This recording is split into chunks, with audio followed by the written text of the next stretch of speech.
अरे मैंने मेरी वाइफ को तवे पे रोटियां बनाने को कहा था, ये क्या वो कढ़ाई में पानी के ऊपर रोटियां क्यों डालने लगी। उसने पहले आटा गूंथ लिया और उसके बाद रोटियों को ऐसे गैस के ऊपर क्यों डाल दिया, मुझे तो कुछ समझ में नहीं आ रहा। लेकिन फिर वो बोली इतनी महंगी डिश घर पे आसानी से बना के दिखाऊंगी, आप चौंक जाओगे। मैंने कहा चलो बताओ कैसे करोगी, तो बोली चलो बताती हूँ। लेकिन दोस्तों ये टिप और ये वीडियो बताने से पहले प्लीज़ ये ज़रूर बताएं कि दुनिया के कौन से कोने से आप ये वीडियो देख रहे हैं, ताकि हम आपका थैंक्स कर सके। पिछला थैंक्स आता है गणेश जी को रायपुर से और बरेली से उमा जी को। दोस्तों सबसे पहले मेरी वाइफ ने क्या करा, बोला रोटी के लिए मैं आटा गूंथ लेती हूँ। मैंने कहा ठीक है गूंथ लो। तो उसने क्या करा, आटे में थोड़ा सा नमक डाल दिया, थोड़ी सी हल्दी डाल दी और उसके बाद थोड़ा सा उसने जो कुकिंग ऑयल घर में इस्तेमाल करते हैं ना, वो 1.5-2 चम्मच डाल दिया। मैंने कहा बना तो तुम रोटी ही रही हो, लेकिन इसमें हल्दी क्यों। वो बोली बस थोड़ा सा कलर दे देना चाहती हूँ, बहुत हल्का सा। मैंने कहा चलो कोई बात नहीं, रोटी में कलर दे देना। लेकिन फिर उसने इस आटे को गूंथा तो देखा कि ये क्या ग्रिप कर रहा है। ग्रिप जैसी कर रहा था, उसने थोड़ा थोड़ा करके इसमें पानी ऐड करना शुरू करा और आटा मलना शुरू कर दिया।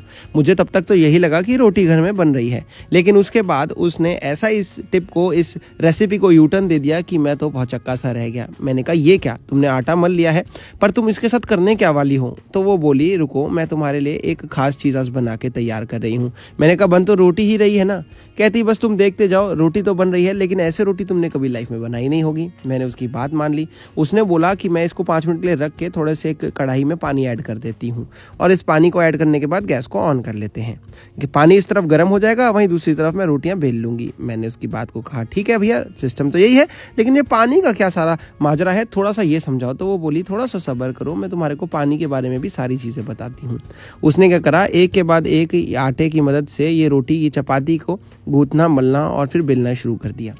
मैंने देखा वो एक एक करके बहुत सारी रोटियां चपाती बेलती चली गई। पहले उसने एक बेली और उसके बाद उसने क्या करा, एक साथ ही में प्लेट ले ली, जिसमें प्लेट में वो एक एक करके सारी चपातियों को रखना शुरू करती गई। ये पहली चपाती रखी, उसके बाद उसने दूसरी भी शुरू कर दी। तो चलिए हम ये सारी प्रक्रिया आपको फटाफट दिखाते हैं, क्योंकि हमारा मेन तरीका होता है कि आपको मैसेज दे पाएँ, समझा सके कि हुआ क्या पूरी प्रक्रिया में। उसने एक एक करके ढेर सारी चपातियाँ जो हैं प्लेट में रखना शुरू कर दिया। उसके बाद मैंने उससे पूछा कि तुमने पानी की कढ़ाई क्यों ली है, ज़रा इसे भी समझाओगी। तो वो बोली मैं आज इस चपाती को इस पानी की कढ़ाई में ही पकाऊंगी। मैंने कहा ये क्या कर रही हो भाई तुम। एक एक करके उसने ढेर सारी ऐसे रोटियां रख दी। अब चलते हैं दोस्तों वापस कढ़ाई की तरफ। कढ़ाई में पानी गर्म हो चुका था तो उसने हल्का सा ऑयल भी ऐड कर दिया, ताकि ये चपाती जो है आपस में चिपके नहीं। और एक एक करके उसने इन चपातियों को इस पानी के अंदर डालना शुरू करा। बस वहीं मेरे दिमाग की घंटी बजी, भैया ये हो क्या रहा है, कुछ तो बता दो। वो बोली इन चपातियों को आज तुम ऐसे ही पकने दो। मैंने कहा भला चपातियाँ कौन है ऐसे पकाता है पानी के अंदर। वो बोली देखो सुनो मेरी बात, मेरे पे भरोसा करो, हमेशा कुछ अच्छा और नया आपको खिलाती हूँ, तो आज भी कुछ अच्छा और नया ही होगा। मैंने यहाँ तक भी उसका विश्वास करा, उसकी बात मानी और मैंने कहा ठीक है तुम जो भी खिला रही हो आज मुझे खिला ही दो। उसके बाद उसने इन सारी चपातियों को अच्छे से पकाया, लगभग 5-6 मिनट इनको रोटियों को अच्छे से पकाया और इसके अंदर ये पकती चली गई। ऐसे उसने अलग अलग करके देखा, एक एक चपाती एक दूसरे से अलग थी, चिपकी हुई नहीं थी। आप देख सकते हो कैसे एक एक चपाती बिल्कुल अलग है, एक दूसरे से चिपक नहीं रही है और ये एकदम खास बात है इस रेसिपी की। फिर उसने क्या करा, एक एक करके इन चपातियों को बाहर निकालना शुरू कर दिया कुछ इस तरीके से। मैंने कहा चलो ये भी बढ़िया है। लेकिन फिर देखा तो ये बर्फ़ के ऊपर रखी जा रही थी। मैंने पूछा बर्फ़ के ऊपर क्यों रख रही हो। कहती इससे जल्दी ठंडी हो जाएगी। मैंने कहा भला ठंडी चपाती कौन खाएगा, और ये चपाती तो बनी ही नहीं। बोली जब मैंने कहा है कुछ नया और यूनिक बना के तैयार कर रही हूँ, तो फिर ये चपाती कैसे बनेगी, कुछ यूनिक ही बनेगा। मैंने कहा ठीक है। फिर उसने क्या करा, कुछ सब्जियों को, वेजिस को काट लिया, चॉप करके रख लिया, जैसे कि गाजर, प्याज, टमाटर, और इसमें डाली है टमाटर नहीं, इसमें कैप्सिकम है और पत्ता गोभी है और पनीर है। इसको उसने अच्छे से भून लिया, 1-2 मिनट भूनती रही। मैंने कहा ठीक है भून लेते हैं। लेकिन ये क्या, वहाँ पे रोटी पूरी तरीके से पकी नहीं है, यहाँ वो रोटी बनी भी नहीं है, यहाँ आप सब्जियाँ पहले ही बनाने लग गई हो। कहती रुको अभी तो मैं इसमें और सारी चीज़ें भी डालूंगी। मैंने कहा क्या। तो बोली मिक्सी के जार में पहले डालूंगी अदरक, फिर डालूंगी लहसुन, फिर डालूंगी हरी मिर्ची और डालूंगी 2 कटे हुए टमाटर, और इनको अच्छे से पीस के इनका एक गाढ़ा पेस्ट बना लूँगी। मैंने कहा ये भी रोटी के लिए। बोली हाँ। मैंने देखा पेस्ट बन के तैयार हो गया, पेस्ट को रख दिया साइड में, और जो ये रोटी थी ना उसने क्या करा, इसको एक अलग सूखी प्लेट में निकाल लिया, 2-2 करके। पहले 2 रोटियों को निकाला, मतलब 5-6 थी तो 2 रोटी पहले निकाली, उनको काटना शुरू करा ऐसे लंबी लंबी परतें। अब मेरे दिमाग की बत्ती चली। मैंने कहा भाई ये तो कुछ तुम घर पे चाउमीन या पास्ता जैसा बना रही हो, वो भी होममेड, जिसमें हम पास्ता चाउमीन भी बाज़ार से नहीं लाएंगे। वो बोली तुमने गेस तो ठीक करा है, आसपास ही करा है, लेकिन एग्जैक्टली क्या बनेगा वो भी देख लो। और ये जो प्याज, ये जो टमाटर हमने पीसे थे ना लहसुन और अदरक के साथ और हरी मिर्ची के साथ, उसका पेस्ट भी इन्हीं सब्जियों में डाल दिया और इसे हल्का पकने दिया।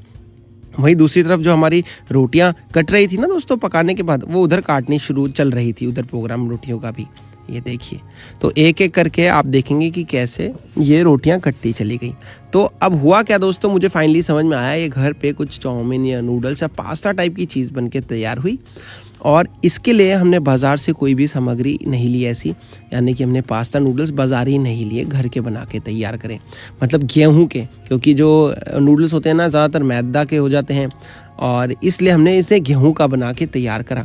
दोस्तों मैं सच बता रहा हूँ, जब ये बन के तैयार हुई ना, मैं उंगलियाँ चाटता गया, इतनी यम्मी बन के तैयार हुई। देखिए ऐसे एक एक करके आपकी ढेर सारी चपातियों के हमने स्ट्रिप्स निकाली। ये तो 2 ही रोटियों के निकले, बाकी जो रोटियां और भी थी उनके भी फटाफट मेरी वाइफ निकालने लगी, और ऐसे कुछ उनके भी निकाल के तैयार कर दिए। ये देखिए, तो चलिए दोस्तों, वहाँ पे जो हमारी सब्जी थी वो अच्छे से पक के तैयार हो चुकी होगी, जिसमें हमने टमाटर और कैप्सिकम और प्याज ये सारी चीज़ें डाली थी। इसमें मसाले डाल देते हैं, नमक डाल दीजिए, आप लाल मिर्च डाल दीजिए, थोड़ी सी काली मिर्च डाल दीजिए, थोड़ा किचन किंग मसाला डाल दीजिए आपको पसंद है तो।